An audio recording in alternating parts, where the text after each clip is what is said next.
সকাল, বিকাল কিংবা রাতে দিনের যে কোনো সময় এক কোয়া কাঁচা রসুন খাওয়ার অভ্যাস গড়ে তুলুন। সরাসরি খেতে অসুবিধা হলে মিশিয়ে নিতে পারেন ধনেপাতা, কচু বা নারিকেল বাটায়। দই বা সালাদেও সহজেই মিশে যায় এই প্রাকৃতিক ওষুধ।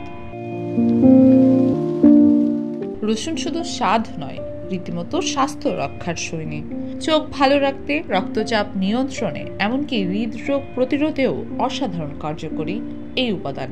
জানেন কি, হিপোক্রেটিস যাকে বলা হয় আধুনিক চিকিৎসার জনক, তিনিও রসুন ব্যবহার করতেন চিকিৎসায়। আজও গবেষণা বলছে কাঁচা রসুন খাওয়া হার্টের জন্য দারুণ উপকারী। কিন্তু মনে রাখবেন, রসুন যতক্ষণ কাঁচা ততক্ষণই তার আসল গুণ। রসুন কাটলে বা বাটলে যে ঝাঁঝালো গন্ধ বেরোয়, সেটি অ্যালিসিন। এই উপাদানই রসুনকে বানায় ওষুধের মতো শক্তিশালী। তবে বেশি সময় রেখে দিলে, রান্না করলে কিংবা ফ্রিজে রাখা বাটায় তার কার্যকারিতা ধীরে ধীরে হারিয়ে যায়। তাই প্যাকেটজাত রসুন নয়, সাপ্লিমেন্ট নয়, তাজা কাঁচা রসুনই শ্রেষ্ঠ। এক কোয়া রসুন হতে পারে আপনার প্রতিদিনের সহজ স্বাস্থ্য রক্ষা। স্বাস্থ্য ডেস্ক, একান্ত টিভি।